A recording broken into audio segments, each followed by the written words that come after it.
ABD Dışişleri Bakanı Mike Pompeo, Çin'in Doğu Türkistan'da Uygur ve Kazaklara zorunlu kısırlık, kürtaj ve aile planlaması uyguladığının ortaya çıktığını belirterek Çin Komünist Partisi'ne bu dehşet verici uygulamaları sonlandırması çağrısında bulundu. Pompeo yaptığı yazılı açıklamada, "Dünya bugün Çin Komünist Partisi'nin Sincan bölgesindeki baskı kampanyasının bir parçası olarak Uygurlara ve diğer azınlıklara karşı zorunlu kısırlaştırma, zorunlu kürtaj ve zorla aile planlama uyguladığına dair rahatsız edici haberler aldı" ifadesini kullandı.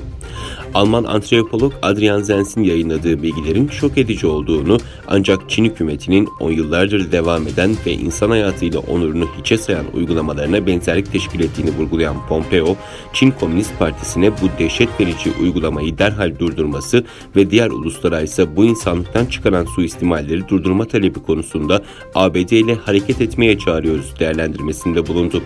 Zentz'in 32 sayfalık raporu cumartesi günü ortaya çıkmış, Çin'in Uygur ve Kazak Türklerine çeşitli doğum kontrol yöntemleri uyguladığını ve buna uymayanları eğitim kampı adı altındaki toplama kamplarına göndermekle tehdit ettiğini ortaya koymuştu.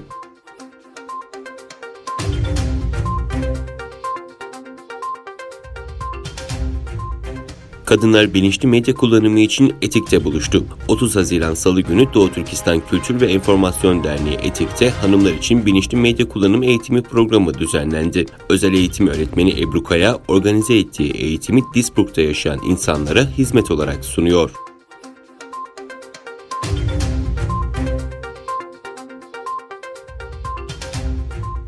Çin hükümeti, Hong Kong'da uygulanması planlanan ve merkezi hükümeti yıkmaya teşebbüs eden eylemleri yasaklayan Ulusal Güvenlik Yasası'nı onayladı. Uluslararası basında yer alan haberlere göre Çin'in en üst düzey yasama organı Ulusal Halk Kongresi'nde yapılan oylamada Ulusal Güvenlik Yasası oy birliğiyle kabul edildi.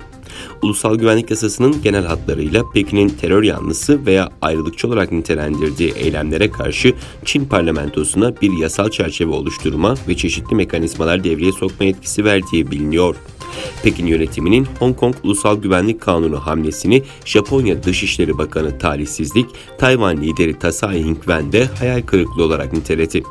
Trump yönetimi hafta başında Hong Kong'un Amerikan ticaret yasaları nezdinde sahip olduğu özel statünün kaldırılması sürecini başlatarak Hong Kong'a savunma ihracatını durdurmuş, bölgenin yüksek teknoloji ürünlerine erişimine de kısıtlama getirmişti. Hong Kong'daki demokrasi hareketinin uluslararası çapta tanınan simalarından Joshua Wong, gelişmeyle ilgili dünyanın bildiği Hong Kong'un sonu yorumunu yaptı.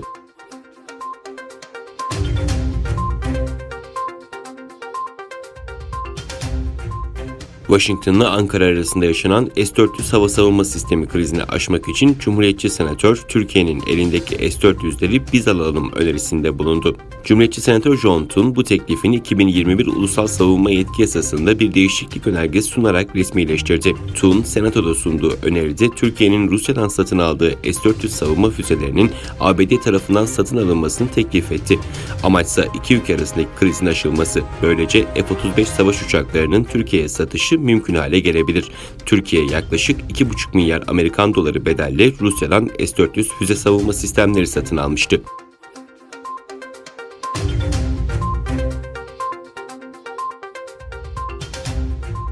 Amerika Birleşik Devletleri Dışişleri Bakanı Mike Pompeo, Birleşmiş Milletler Güvenlik Konseyi'nden İran'a yönelik uluslararası silah ambargosunu uzatılmasını istedi.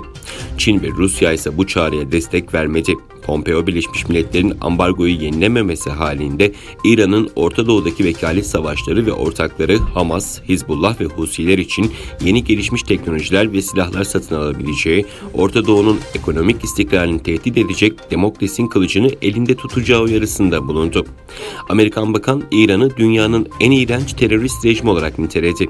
Rusya ve Çin, ABD'nin İran'a yönelik uluslararası silah ambargosunun uzatılması talebine destek vermeyeceklerini açıkladı.